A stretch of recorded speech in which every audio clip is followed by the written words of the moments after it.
Subscribe करिए हमारे channel target UP TET CTET को और बेल आइकन को दबाइए।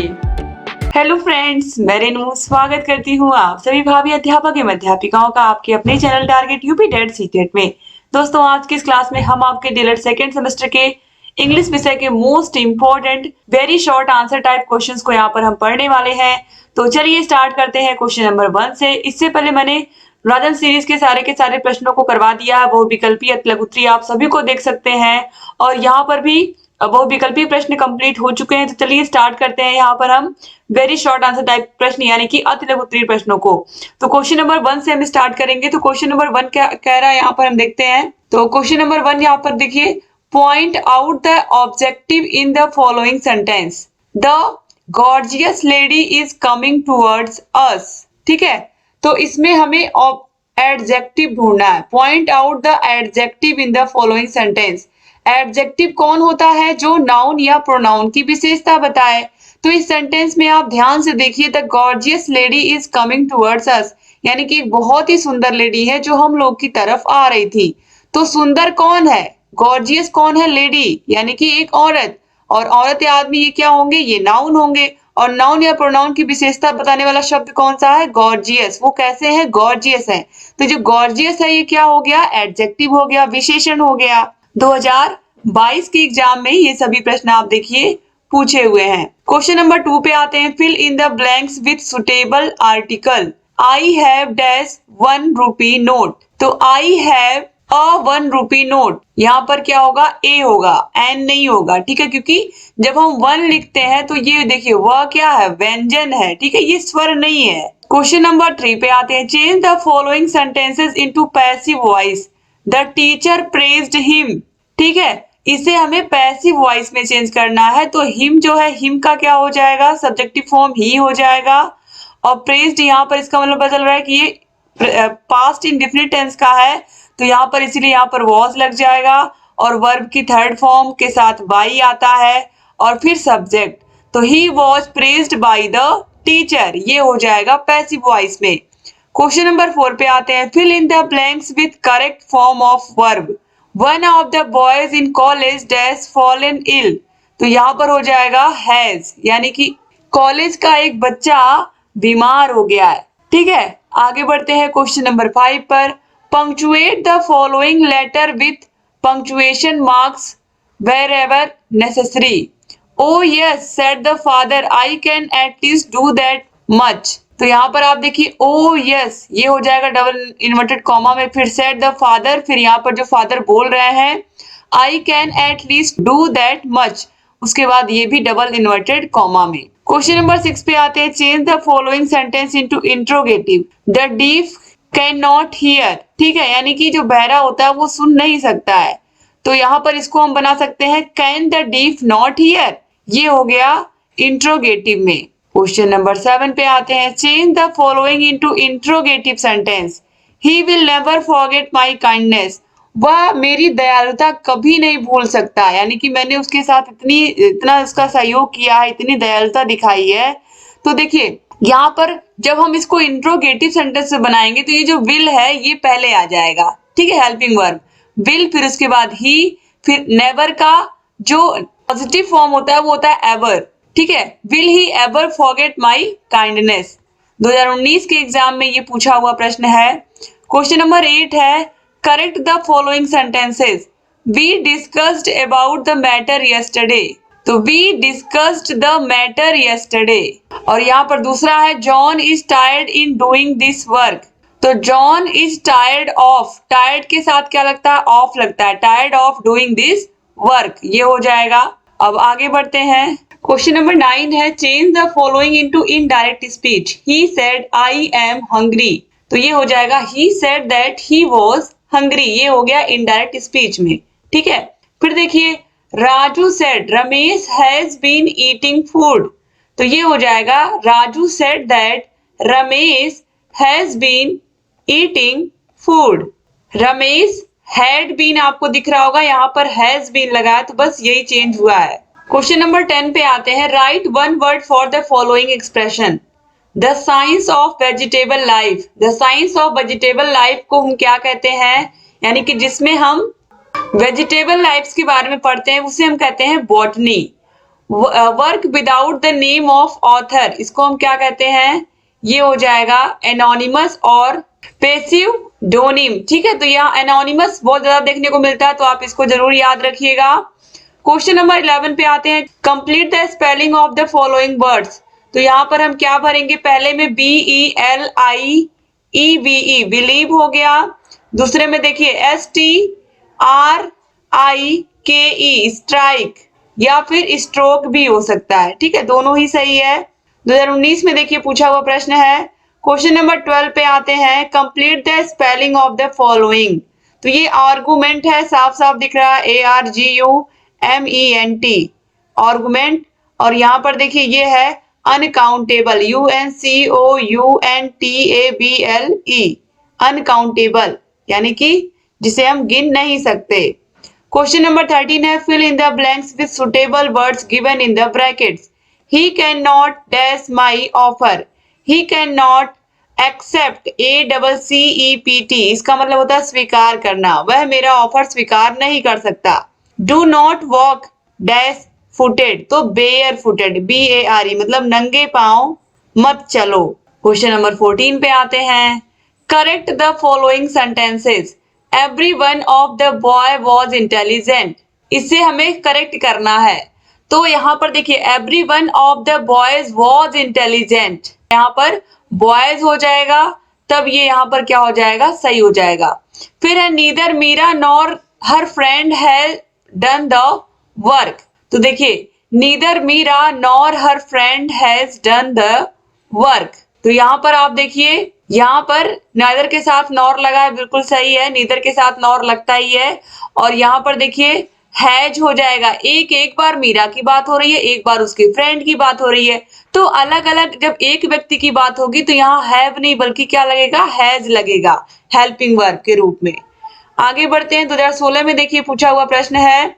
क्वेश्चन नंबर 15 है, transform the following sentences by changing the degree of comparison as directed against each.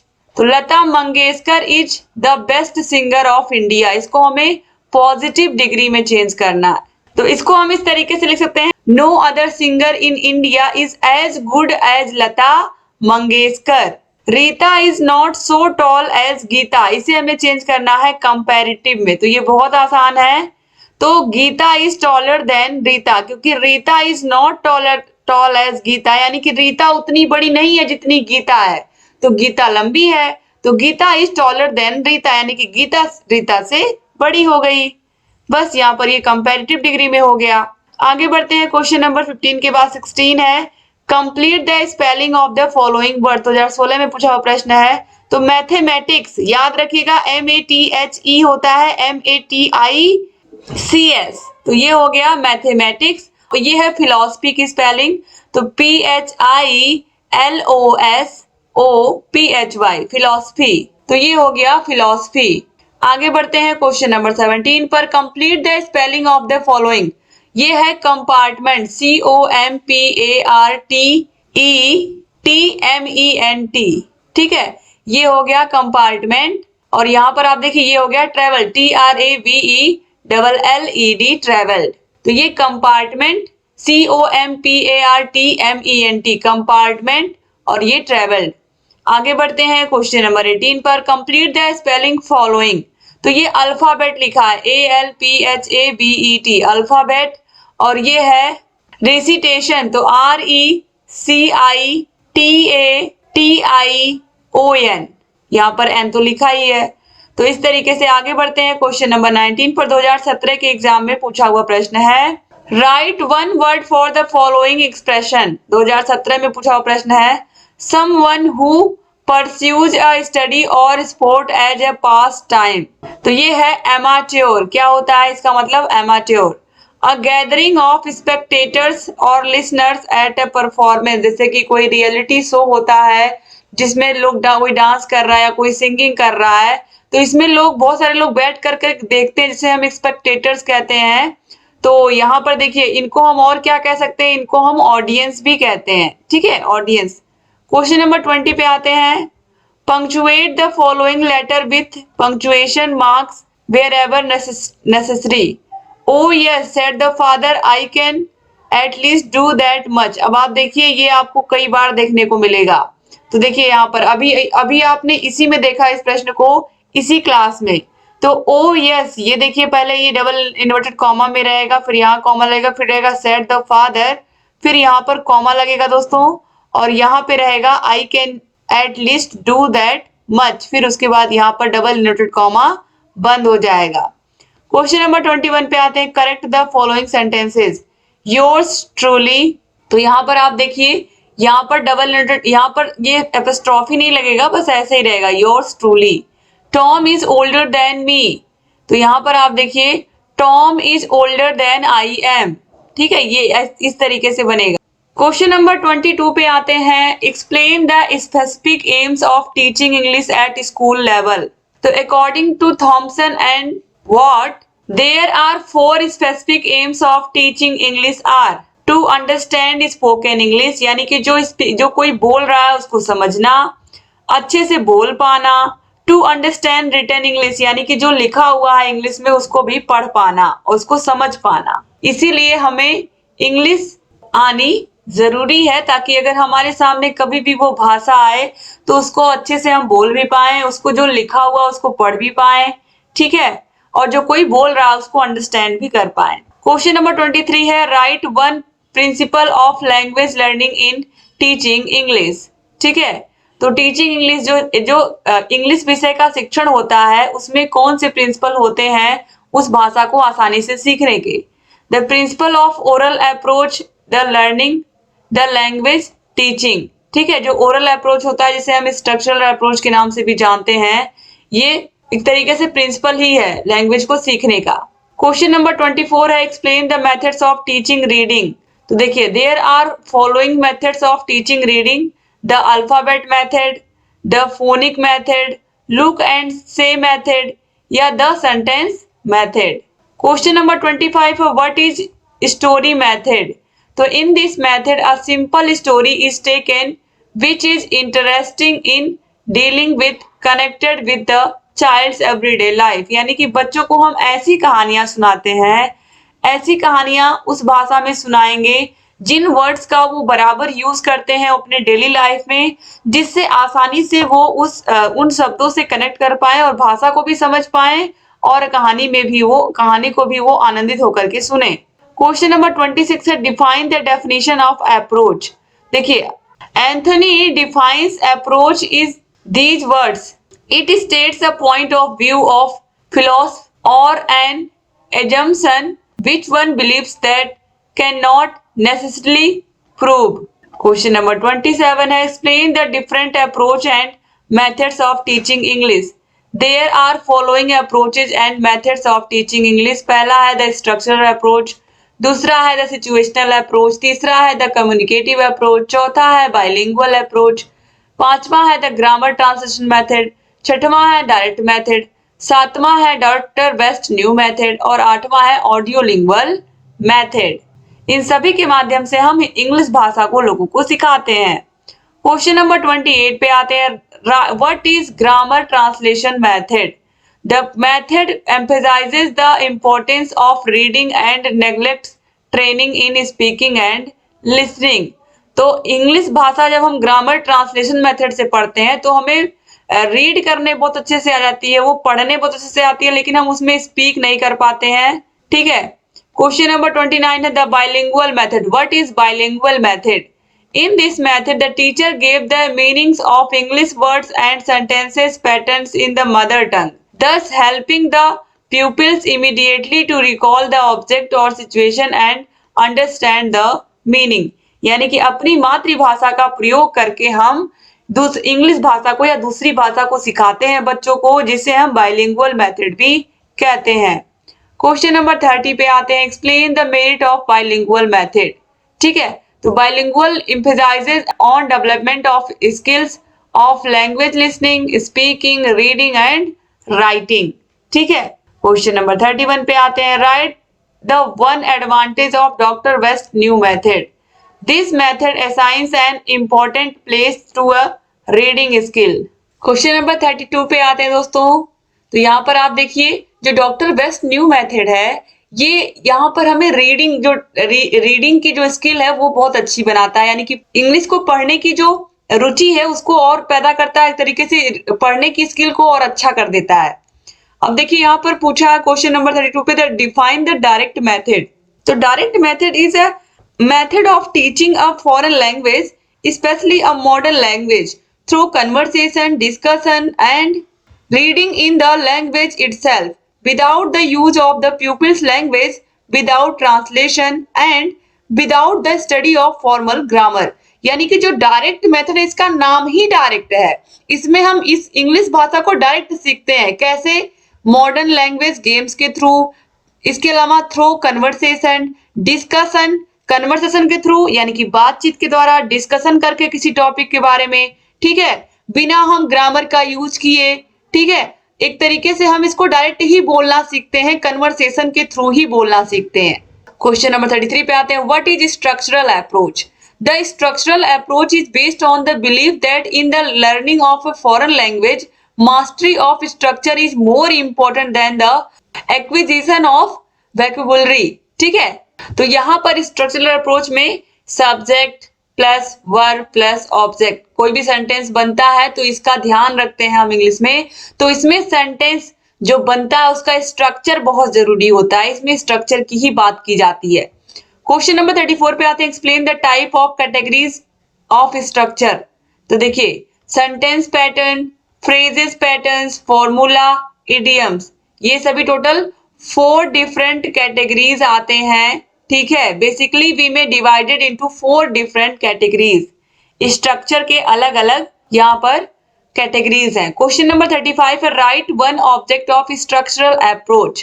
तो देखिए, to teach the 4 fundamental skills namely over an essential vocabulary of about 3000 root words for active use, यानी कि बच्चों को कम से कम 3000 words जो हमारे रोजमर्रा के जीवन में हमेशा यूज होते हैं उनको बच्चों को बिल्कुल लर्न करा देना, याद करा देना। क्वेश्चन नंबर 36 है, राइट द अदर नेम, यानी कि nickname of structural approach, तो इसे हम ओरल अप्रोच भी कहते हैं और ये बहुविकल्पी प्रश्नों में भी पूछा हुआ प्रश्न है। क्वेश्चन नंबर 37 है, right few words on audiolingual method. In the audiolingual method, languages forms do not occur by themselves. They occur most naturally within a context. The audiolingual method was developed in the United States during World War II. Question number 38 पे आते हैं, write a communicative approach. What is communicative approach? Communicative approach के बारे में बताइए या लिखिए।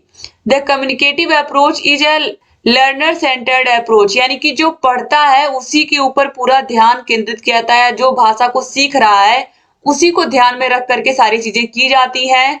इन this approach everything from fluency of saying something, accuracy and appropriateness are equally important.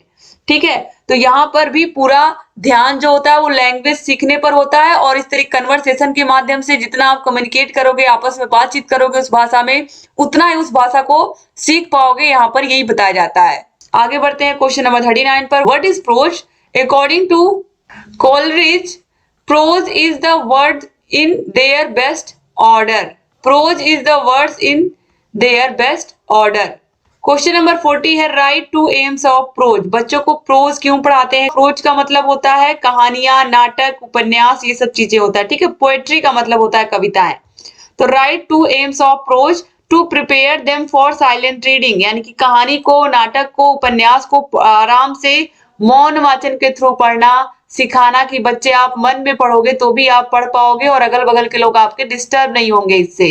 इसके बाद है, to develop their active and passive vocabularies. Question number 41 है, give definition of poetry. According to Professor Hudson, poetry is made out of life, belongs to life and exists for life only. ठीक है, तो यानी कि जो poetry होती है वो आउट ऑफ लाइफ भी बिलोंग करती है, हमारे लाइफ में भी होती है और ये हम अपने रोजमर्रा के जीवन में इसको हम देखते भी हैं। क्वेश्चन नंबर 42 पे आते हैं, give the 2 AIIMS of teaching poetry. बच्चों को कविताएं पढ़ाने के 2 उद्देश्य बताइए। तो पहला है, to enable students to appreciate the beauty, यानी कि सुंदरता को अप्रिशिएट करना सिखाना। दूसरा है, rhyme and style of the poem. Question number 43 है explain the aspects of poetry. तो पोएट्री हैज थ्री एस्पेक्ट्स, पहला है इमोशनल, दूसरा है इमेजिनेटिव और तीसरा है रिदमिक। यानी कि जो पोएट्री होती है उसका इमोशनल होना जरूरी है, उसमें कोई ना कोई इमोशन होना, इसका इमेजिनेटिव होना भी जरूरी है, कुछ ना कुछ इसमें ऐसी बातें हो जो हम इमेजिन करके और आगे तक सोच पाए। तीसरा है रिदमिक, यानी कि इसमें एक धुन भी बने जिससे बच्चे पढ़ने में रुचि लें। क्वेश्चन नंबर 44 है what is language games. Language games are an admirable way to practice language because they place language in a social context. The child is encouraged to use all his linguistic knowledge, capacity and activity. Question number 45 है what is conversation? Conversation is a dialogue between two persons. दो लोगों के बीच में जो बातचीत होती है उसे ही हम कहते हैं conversation. Question number 46 है how many vowels in A to Z. तो ए टू जेड में कितने स्वर होते हैं? ए ई आई ओ यू, यही 5 होते हैं। ठीक है, तो 5। क्वेश्चन नंबर 47 है choose the correct word from the bracket and right in the blank. J for क्या होगा? टाइगर, कल या जग, तो जे फॉर जग हो जाएगा। फिर एल फॉर यहाँ पर देखिए कैमल, लायन, जेब्रा, तो लायन हो जाएगा। ठीक है, फिर देखिए X for Xmas tree, Xmas tree, Xmas tree. Egg तो ई से होता है, कोट तो सी से होता है। आगे बढ़ेंगे क्वेश्चन नंबर 48 पर rearrange the jumbled by letters in the correct alphabetical order. Rearrange the jumbled by letters in the correct alphabetical order. तो NPOLM दिया है तो यहाँ पर क्या हो जाएगा? LMNOP। ठीक है, फिर VYWUX दिया हुआ तो UVWXY हो जाएगा। QRUVS दिया हुआ तो QRST, टी है नहीं तो फिर यहाँ पर क्या जाएगा? UV। तो इस तरीके से इनको हमने यहाँ पर अरेंज कर दिया बढ़ते हुए क्रम में। ठीक है, जो लेटर्स होते हैं उनके अकॉर्डिंग।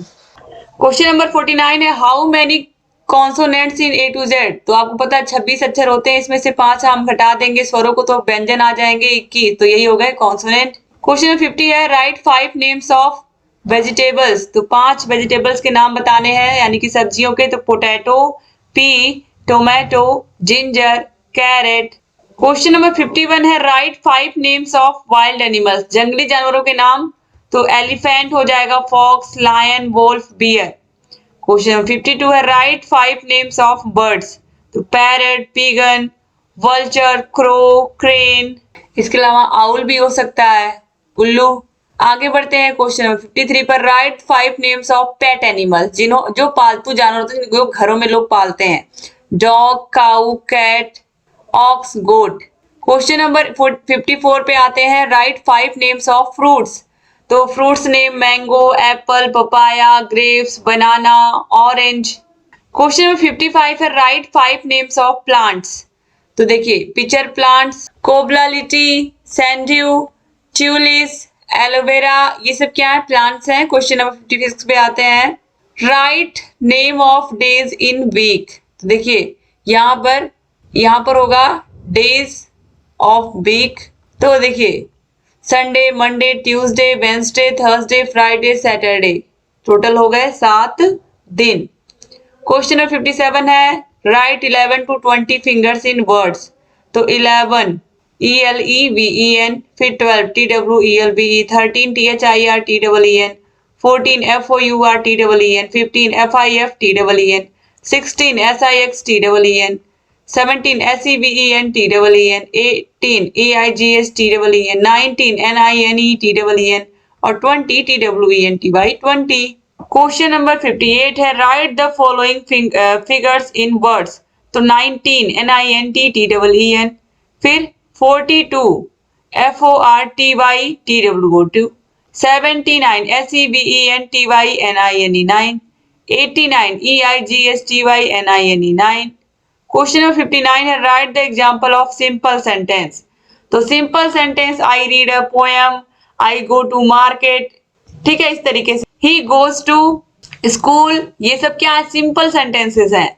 क्वेश्चन नंबर 60 पे आते हैं which is our national game. तो hockey is our national game. हमारा राष्ट्रीय खेल क्या है? हॉकी है, क्रिकेट नहीं है, याद रखिएगा। और इस तरीके से यहाँ पर आपने सारे के सारे प्रश्नों को पढ़ करके खत्म कर लिया। आपके सारे प्रश्न यहाँ पर कंप्लीट होते हैं। दोस्तों, अगर आपको साथ के सातों विषयों के सेकंड सेमेस्टर के हाथों से लिखे हुए नोट चाहिए हमारे खुद के, जो मैंने खुद बनाए हैं, तो ये आपको मिलेंगे हमारे app target UP TET state app में। ऐप में आपको सारे विषयों के नोट्स, सारे विषयों की क्लासेस, सारे विषयों की मास्टर क्लासेस, सारे विषयों के चैप्टर वाइज टेस्ट, सारे विषयों के प्रीवियस ईयर क्वेश्चन पेपर्स, सारे विषयों की राजन सीरीज, पवन सीरीज की पूरी राजन सीरीज, पवन सीरीज की पूरी पीडीएफ हम देते हैं। तो अलग से आपको बाजार से ये पूरी की पूरी पीडीएफ नहीं खरीदने की जरूरत पड़ती है और ऐप में कोई ऐड, कोई प्रचार नहीं आता है। तो आसानी से आप सारे के सारे चीजों को अच्छे से पढ़ सकते हैं, देख सकते हैं और बिना किसी दुविधा के आप केवल अच्छे से अपनी तैयारी कर सकते हैं कम समय में, जिससे आपके जो मार्क्स हैं वो बहुत अच्छे आए। तो अगर आपने अभी तक शेयर नहीं किया है क्लास को, तो शेयर कर दीजिए अपने कॉलेज फ्रेंड्स को। और अगर अभी तक आपने हमारे चैनल को सब्सक्राइब नहीं किया, target UP TET state channel को, तो प्लीज सब्सक्राइब भी कर दीजिए, ताकि जो भी नई वीडियोस हम बनाते हैं उसका नोटिफिकेशन आपके पास समय से जाए और आप बिना मिस किए हमारे सारे क्लासेस को ऐसे ही देखते रहें। यहाँ पर कॉन्टेक्ट नंबर मैंने दिया है, कॉन्टेक्ट नंबर पर आप कॉन्टेक्ट करके हमसे सारी जानकारी ले सकते हैं। डिस्क्रिप्शन बॉक्स, कमेंट बॉक्स में आपको यूट्यूब पर भी सारी क्लासेस की लिंक मिल जाएंगी। और जहाँ कहीं कोई भी प्रॉब्लम हमसे पूछते रहिए, सारे क्लासेस को देखते रहिए। एक बार फिर से आप सभी का बहुत बहुत धन्यवाद। जय हिंद दोस्तों।